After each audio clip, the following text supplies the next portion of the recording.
What's going on, everyone? Austin John Plays here, and today I'm going to be going over the Great Sky Island and starting your adventure in Legend of Zelda Tears of the Kingdom.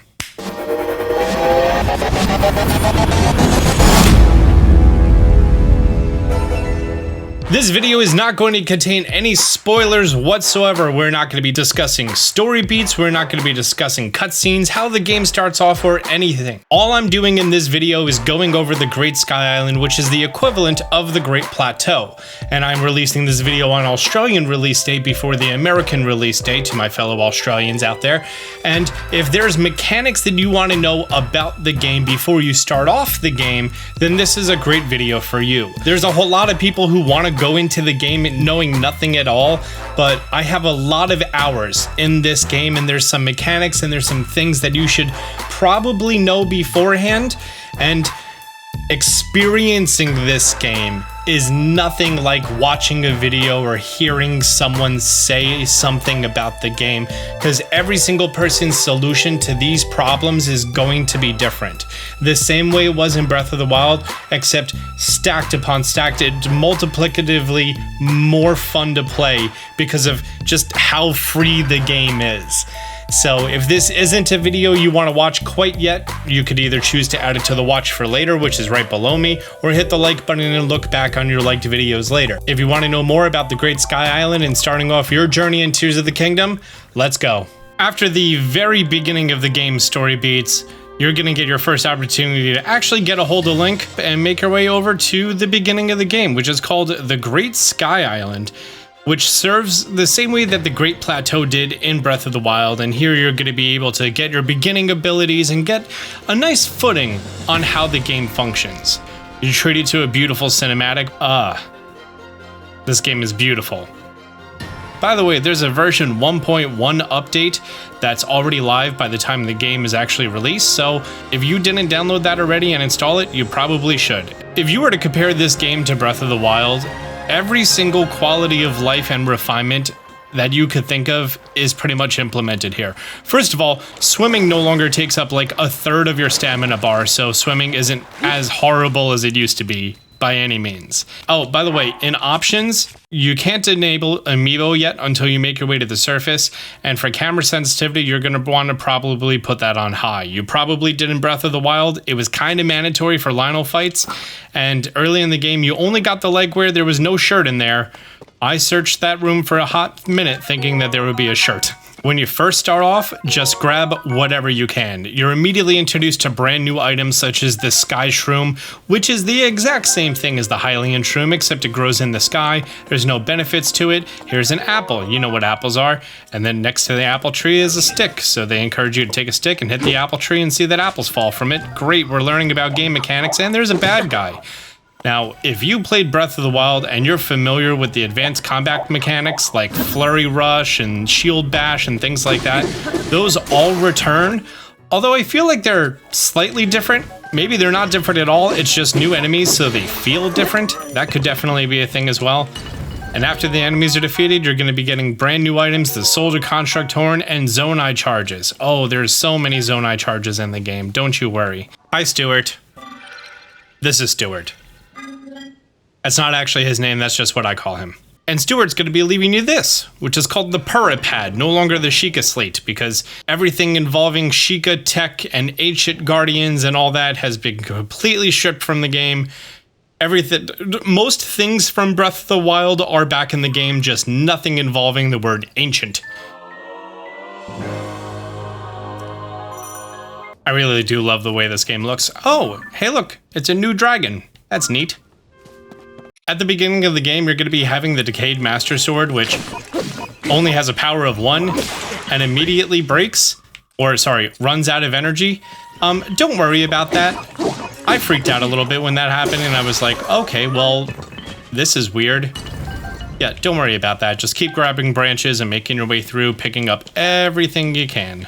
Oh, also, you're going to be getting long sticks, and let me tell you, when it comes to regular enemies, spears in this game have just become so much better thanks to the fuse ability. You're able to get much more powerful spears than you were in Breath of the Wild, and oh, it will save your butt more times than you know. And just like Breath of the Wild, you're introduced to the simple concept of you could just take out a whole bunch of food, and then you could drop it onto a fire, and then you could toast the food. After it's on fire, it does the little poofs. Baked apples. Anytime that you bake or roast or toast a food, it increases its potency by about 50%, rounded up. So if you were to cover a quarter heart from a sky shroom, it would be a quarter and an eighth, which is then rounded to a half, making sky shrooms twice as powerful. However, apples, which are already half a heart, a value of 2, is now a value of 3, so 3/4 of a heart. Generally, toasting food isn't the best idea, but at the beginning of the game, before you get access to cooking pots and stuff, definitely go for it. Cook yourself up some food to make it more beneficial for you.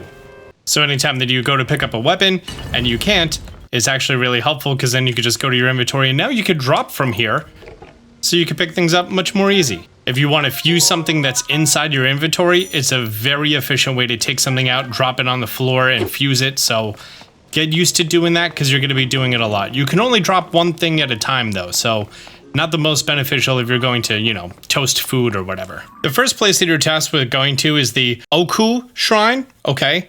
Ukouh? I don't know. And then you're also going to notice that there's obviously a fast travel point laid here. However, at the beginning of the game, you do not have fast travel. So everything that you do here on this Sky Island at the beginning, you're not going to be just fast traveling back and forth like you did on the Great Plateaus Tower. You are going to unlock it later automatically, don't worry. I have to say that Ultra Hand is so amazing and fun of an ability that basically think of what Magnesis was, except now it's better. Because it doesn't have to be metal. Remember how many times they were like, hey, you know that thing you do all the time? Well, guess what? This thing isn't metal, so you can't do that thing. But now it's just, hey, there's two things that aren't alive? Great. Stick them together with your hand glue stuff. In addition, every single shrine, just like in Breath of the Wild, has at least one chest for you to get. At the Blessing Shrines, it's obviously all the way at the end. But in every shrine, you're going to see a chest. And typically, whenever there's a puzzle in the room, you don't require the items from the previous room, like these two giant boards.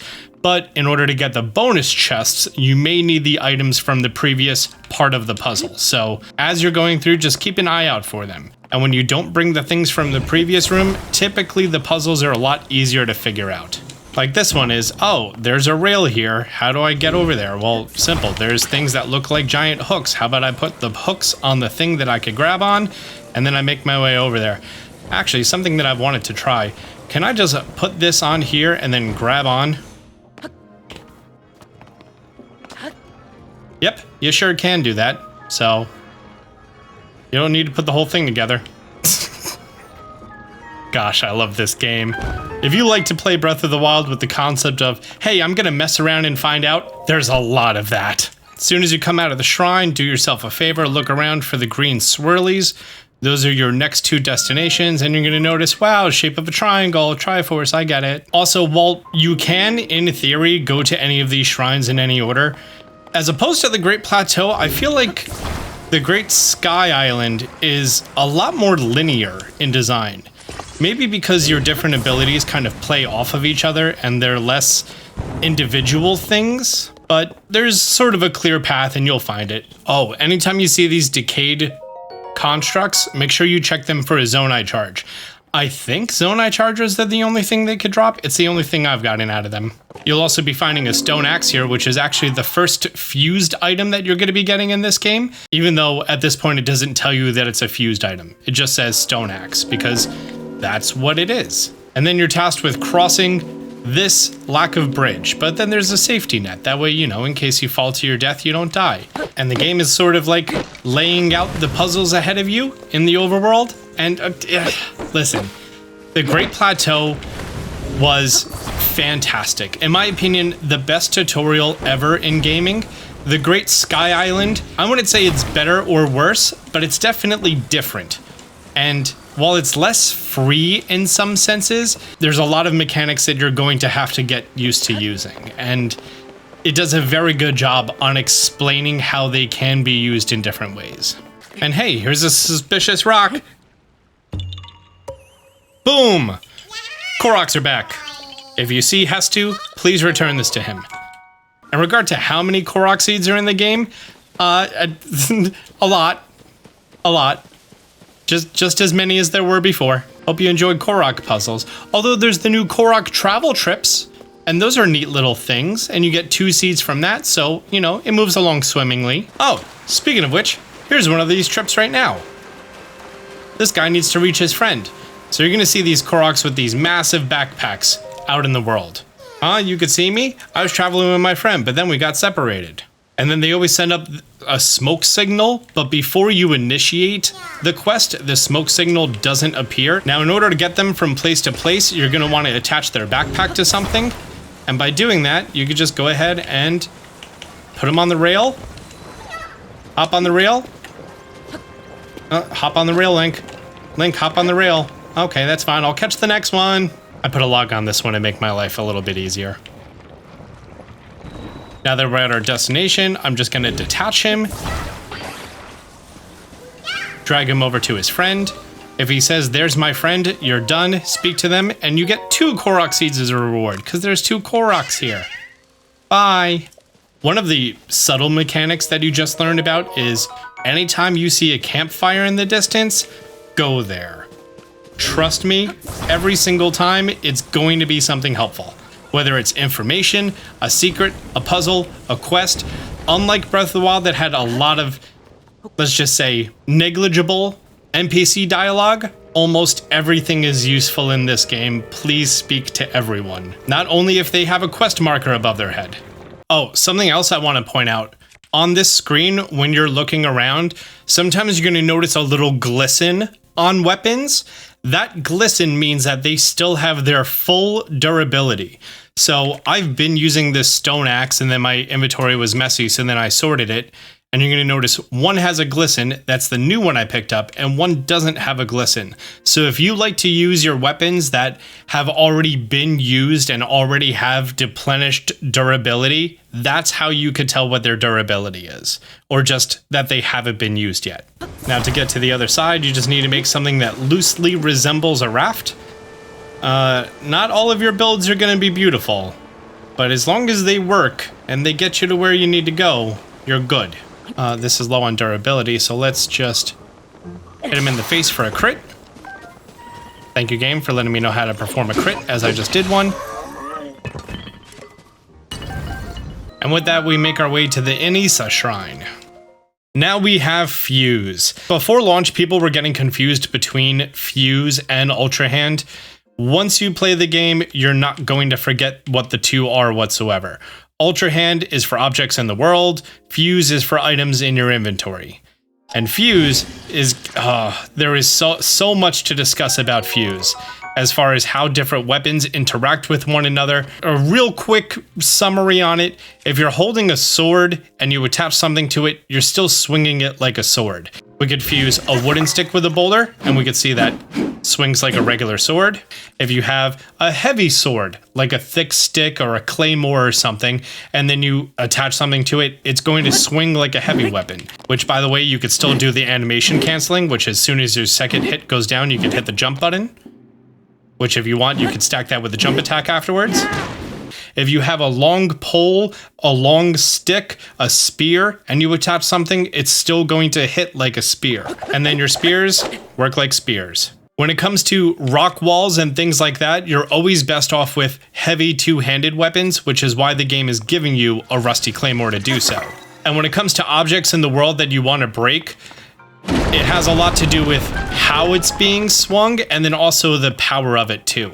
While you're in this room, you might as well, you know, fuse a few things. By the way, boulders are pretty fantastic for destroying things. Whenever you see boulders, make sure they're fused to something. It's always just super handy to have a dedicated, like, rock smashing thing.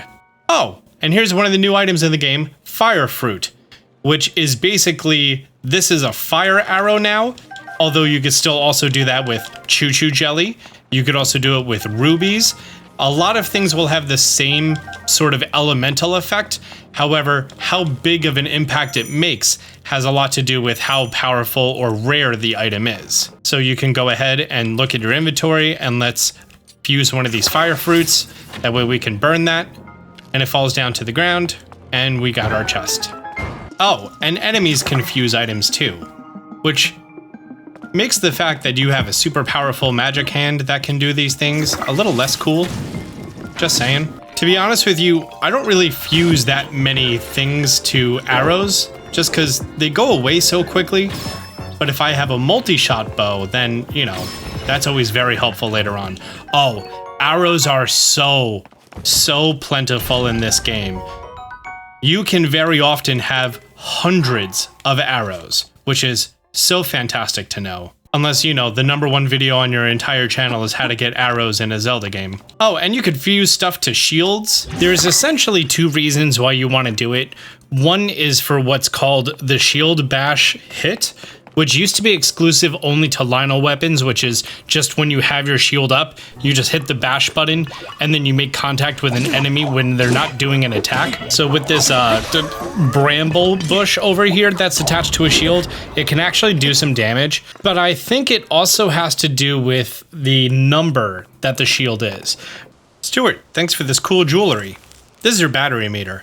It is very, very expensive if you want to increase your battery capacity. At least at the beginning of the game, it gets much easier later on. I'll talk about it more later. When it comes to unfusing things, it's done one of 2 ways.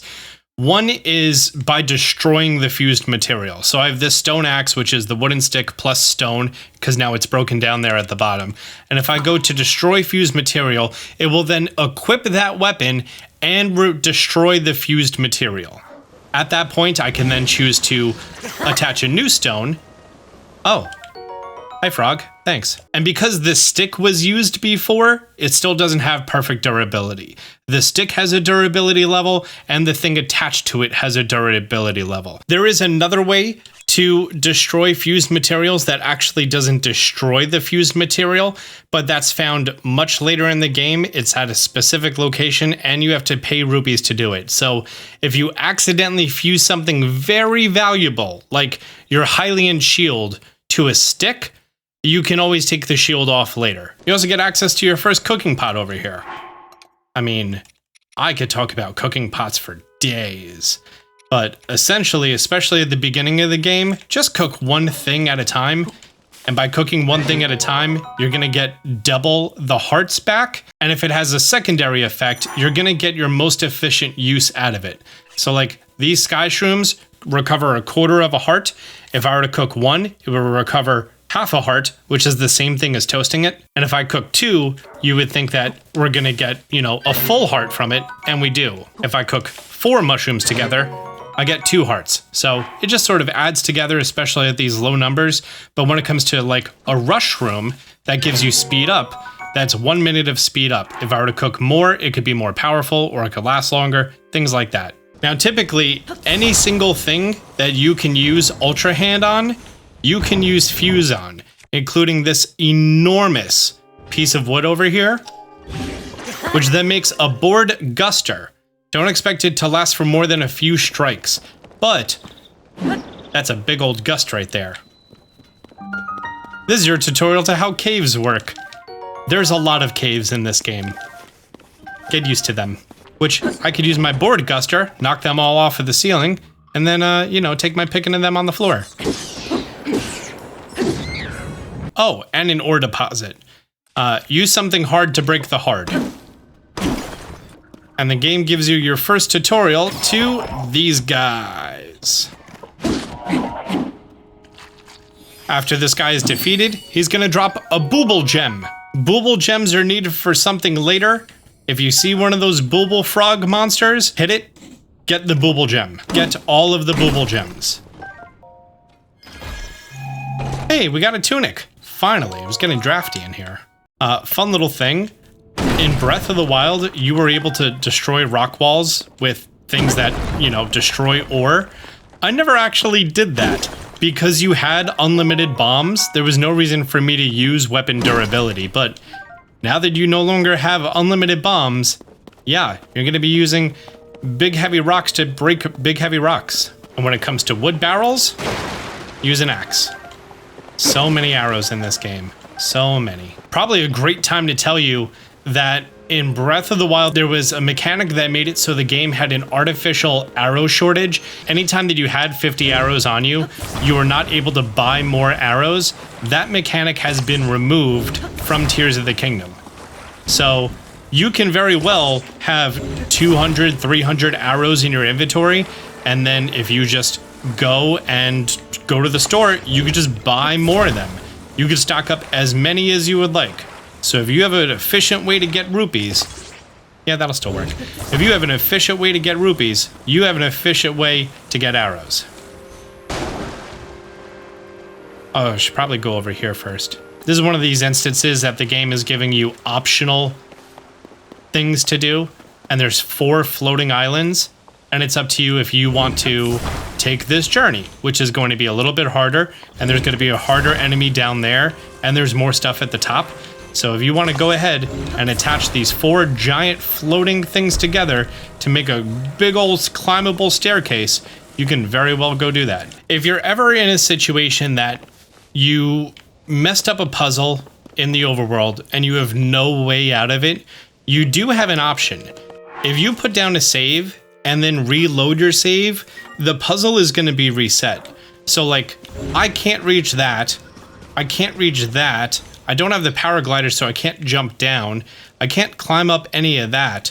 So in this case, if you just reload your save, you're going to be fine. Granted, random items that are on the floor and stuff that you dropped your inventory between weapons, materials, zonai devices, those will no longer be there, but the environment will be set around you. If you're ever in a situation that you're trying to grab something, especially these floating platforms, and they can't be grabbed, quick, easy, dirty solution: grab a stone, a rock, whatever is handy, attach it to it, and now you can control the entire platform. I don't know exactly why it is, if that's intended or not, but I do know that that's been my solution. Just attach a little rock and you're good to go. Oh, up here, we get access to another Korok puzzle, which is pretty obvious. There's some leaves. Underneath the leaves is a Korok. And at this point, I'm pretty sure we could just, can we slash him away? Yeah, you could slash him away, or if you wanted to, you could set it on fire. As mandatory, you have to drop the rock on the Korok's head, and if you wanted to set it on fire, you had a couple of choices. One is to attach a fire fruit to an arrow, but then you're consuming an arrow. Instead, if you go to the throw option, which is R1, you can select a material to throw, and you can throw a fire fruit, and it will have the same effect as if you were to use it as an arrow, setting the local foliage on fire. So that's pretty neat. When it comes to building, and I'm gonna have lots and lots and lots of videos on building, every item in the game has its own weight value, it has buoyancy values, and it has power consumption values. Although I think most of the power consumption values are simple numbers. It's either like 1 or 2 or something else like that. But if I were to put 1 fan on this, my battery would drain at a certain rate. If I put a second fan, I now have twice the push, but I have twice the battery drain. However, heavier objects may require multiple fans in order for it to actually move. If I had only 1 fan, we'd move half that speed, maybe less. Before you ascend the mountain, there's actually a whole bunch of supplies here, as well as a ranger construct who gives you a little refresher on cooking if you need it from your Breath of the Wild days. If not, then there's just a whole bunch of helpful items like stam bulbs and staminella shrooms to recover stamina. Break these for some arrows, always. So here we could just drop that flint that I accidentally grabbed. Didn't mean to grab it. Grab a metal weapon, which I don't have a metal weapon right now, so I'm just gonna take this board guster, take off the board, hit that flint. Oh, there was a metal weapon right there. Cool. And let's get cooking. Again, stuff that gives you stamina restoring or speed boosts, stuff like that, beginning of the game, just cook one at a time. It's gonna be a little bit more beneficial when you're first starting off. Occasionally, while cooking, you're gonna have that gong sound. That means that you just did a critical cook. You're gonna see this mushroom skewer gives me 4 hearts. That's because it was a critical cook. But if I choose to check the recipe with X, view the history, you're gonna see that I cooked 4 mushrooms, which is going to be giving me 2 hearts. That's it. That's all it was supposed to give me. but because it was a critical cook, it doubled the amount of hearts. This is super helpful when you want to compare how efficient specific cooks are. Also, one of my favorite parts about Fuse, you see a weapon on the floor? Just attach it to a current weapon. That does 5 damage, and my Claymore that does 6 damage is now a two-handed sword that does 11 damage, which is real nice. On your way up the hill though, you may notice an optional little puzzle to do. This is something you should get real used to. These are boulders, but they're on the floor. So, jump attack. Which a jump attack is just jump and then attack while in the air. Dropping down, and there's a Korok puzzle. The puzzle is shoot the target. I've completed the puzzle. I absolutely love minecarts. Minecarts are one of my favorite mechanics. I mean, just trains in general, but still. Here is the mining cave. Make sure to turn your devices off, that way they don't drain your battery. Oh, and then you're told about the mechanics of things are dark. They sure are. Great time for you to use some old bows, and then go ahead and attach bright bloom seeds. You are going to do this an unspeakably large amount in this game, and you'll find out why later. By the way, whenever shooting off these arrows, make sure to reach upward. That way they get a further arc and they illuminate a better area. Hey look, it's another Blooble boy. Better bow. If I land a crit, he falls. Good. Oh, and right here, this is Zonaite. Hey there, Mr. Forge Construct. This guy is someone that you can come to exchange your Zonaite for crystallized charges. These crystallized charges right here require 3 Zonaite each, and you require 100 crystallized charges for a battery segment, which is 1/3 of a battery. So quick math there, 300 for 1/3 of a battery. One full battery piece, like Link has on his hip right there, will cost 900 Zonaite. At the beginning of the game, you're not going to come across Zonaite in vast quantities. However, once you're at like the sort of early mid game, you're actually able to come across crystallized charges more often. And once you're at the mid game, they're going to be readily available. Once you're in the post game, you can farm it and you don't have much to worry about. But for right now, I would just recommend to not really focus on trying to increase your battery, because one full battery is going to cost 900 Zonaite ore, and that takes a long time to get. Zonaite is also used for later on for you to be able to build things with auto build when you don't have all of the required materials, which is pretty much all I use my Zonaite for. So we're going to talk about much later, like a couple weeks from now. We're going to talk about farming crystallized charges, not really farming Zonaite. Oh, can I have these capsules? Thanks. This is where the game pretty much does a tutorial on taking out capsulized Zonaite pieces from your inventory and then attaching them to stuff. Leaving there, you're going to come across one of these bad boys, these dispensers. So if you look on your map at the dispenser, as soon as you come across it, you have no idea the items that are inside of it.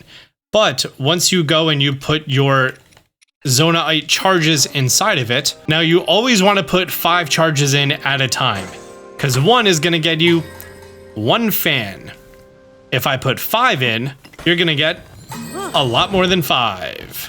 From here, if you look at your map, you're also going to see exactly which capsules are going to be dispensed, and it tells you the current amount in your inventory. So right now I only have 2 fans, no flames, no portable pots. Thank you, my first time getting a flame emitter and my first time getting a portable pot. It'll now tell you how much of these specific items are in your inventory. The only other use is you can actually choose to use it in the same way that you eat raw materials. And now you're going to see that we have a little yellow battery to the left of our green battery. That's just like our extended stamina, our temporary hearts, just like that. It's going to be the same mechanic, but for your battery. Come on, little guy. You're going to be at the front of my minecart.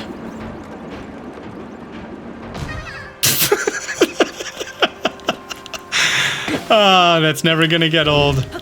That's somehow better than dropping rocks on them. Before you start going into the snow and the cold area, you're going to notice that there is an option to the right and an option to the left.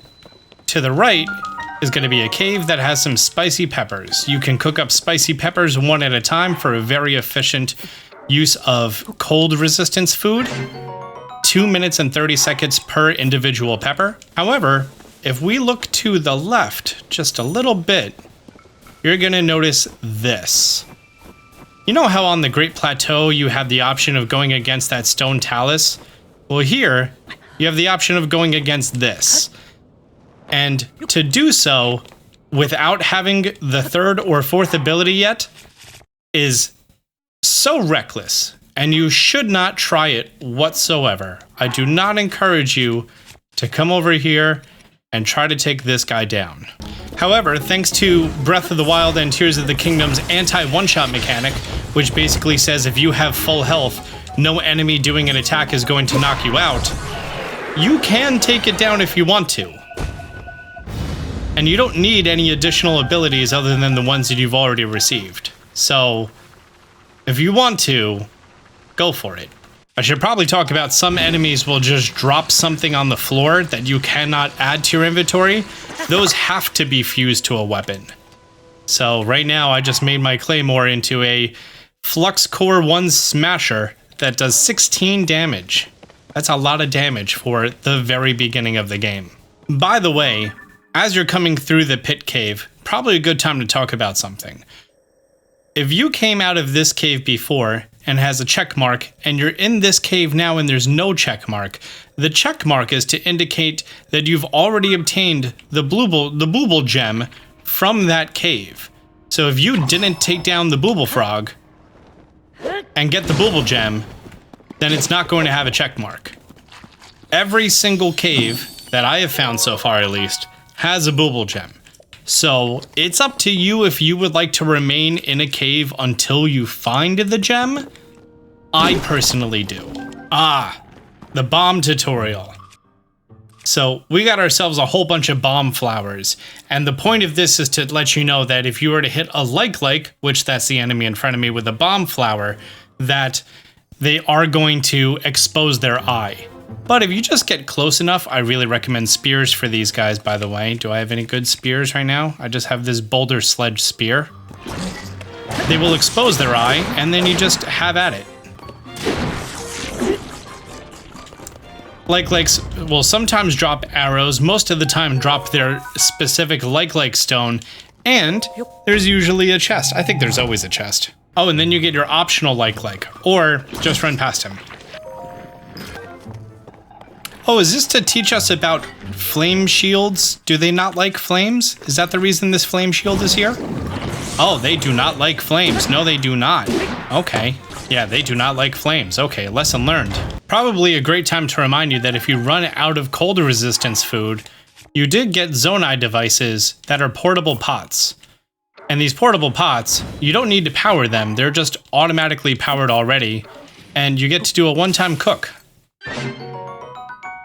By powered, I mean like, you know, you don't need to light them on fire, so you're not going to consume that flint or anything. This is where the game teaches us about using logs, cutting down trees, and making ladders, because icy walls are too slippery to climb on. Yeah, like so much worse than wet walls. But by just taking some logs and putting them together, which you could apply that same concept over there for that fight, you can make yourself a nice little climbing path. And then finally overcoming all those obstacles about cold and climbing, and now you have a pretty good idea on how to fuse things, and you should be doing it all the time, and how to ultra hand stuff. You finally get to the, what was it called, the Gutanbac? Yeah, the Gutanbac shrine. And here we get Ascend. I had a very strange learning process with Ascend that went from always forgetting that it's there to, oh yeah, that's right, I could ascend, to I'm going to do this literally all the time, always. Because Ascend is so powerful. And it's especially in trailers and even in this video, it's nothing to talk about, but like, okay, you could save 30 seconds of climbing by hitting this one button right here. And then just how fast you go up, and then just like how you can cheese certain situations by just ascending is fantastic. And like, hey, there's a box up there. Well, I'm just gonna go through the floor. I love it. You could do it on pretty much everything. Every surface that's kind of flat, you can do it. Oh yeah, and this super awesome quality of life that when you open up a chest, you just get the option to drop things out of it. So nice. And when you ascend, you get the option to like look around and be like, okay, is this where I thought it would be? You can hit B to just go back through the floor. Time freezes there for a second. It's so good. It's so good. You're gonna forget that you have it all the time. But when you do remember that you have it and you start using it more, oh, it's the best. Hey, look at this giant tree. Yes, you can just go outside and climb it. Oh, but first, this chest. These are the warm pants, right? Yeah. Not only are we gonna, increase our defense by 1, but now we don't need to worry about cold stuff anymore. And this Korok puzzle has returned. Grab the stone in the direction that the stone is missing, put it down, yahaha. I wouldn't use this opportunity to put all of your Zonai charges inside of these machines because, well, there's going to be a lot more, and maybe one that has more specifically the items that you want. And also, there's a whole lot, like throughout the whole game, so don't worry. From here, you get to mess with wings for the first time, which you don't have to power these. As long as it's on a metal surface or a downward slant, you could just ride it. And riding in the middle is the most balanced for how the physics of this device is. So if you're here, it's gonna just do a nice small swoop. If you stand to the back, it's gonna stay up higher, but then it's gonna swoop down harder. And if you go to the front, it's gonna do a nosedive. So all you gotta do is stand right here, or you could veer off over there and see what's in that cloud. Actually, don't remember what's in that cloud. Okay, I would like to land here. Oh, fish. New way to go fishing. Dive bomb into the water. Oh, and there's a chest. With a large Zonaite. Awesome. The place that you were able to exchange your Zonite before, you're gonna find places later in the game that you could exchange a much higher quantity of them. So don't worry about just saying, oh, I can only do, however many, 10 at a time. Don't worry about that.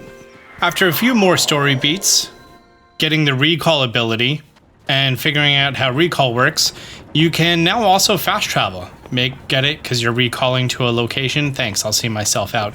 I spent far too long on this till I remembered, oh yeah, that's right, I can just ascend. I also had a little bit of a problem in this game, because I just played like a lot of Breath of the Wild, and I'm so used to D up being used to change my runes, that every time that I go to change one of my abilities in this game, I'm hitting D up, which is just for materials, which is not what I wanted to do.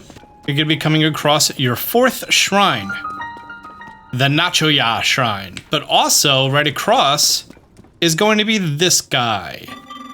This steward over here is the crystal refinery, where he could take your crystallized charges and produce them into energy wells.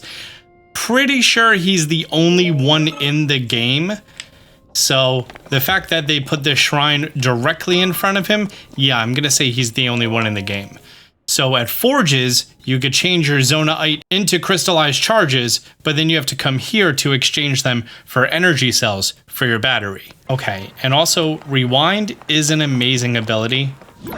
There's gonna be a few shrines that exemplify it very well, that like, you could just make paths for yourself, which are amazing. It rewinds things not just on, left and right, forward and back, but also height-wise, so if you see something fall from the sky, not just, a piece of a sky island, it's a fantastic way to travel back. Amazing stuff. Oh, this is the optional chest. I get it. We freeze the gear, we get on the gear, we get the chest. This is just like the absolute most basic use of what Rewind can do, but it is so powerful once you're comfortable using it and you see like the possibilities that it provides for you. This one also took me a little bit of time.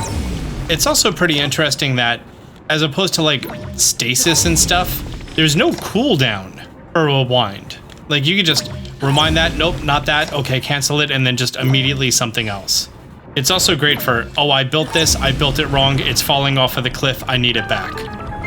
After getting yourself your mandatory 4th heart, your door of vitality, a few more story beats, and a big old dragon making a hole in the surface, very similar to how it happened in Skyward Sword, you're finally ready to jump down to Hyrule and experience the game. I hope this little preview of the Great Sky Island got you excited for the game if you haven't played it yet, or helped you out with a few tips here and there. I plan on making a whole bunch more videos, so if you found this helpful, do me a favor, hit the thumbs up button down below. If you're new to the channel, consider subscribing, turning on notifications. Until next time, Austin Chan out.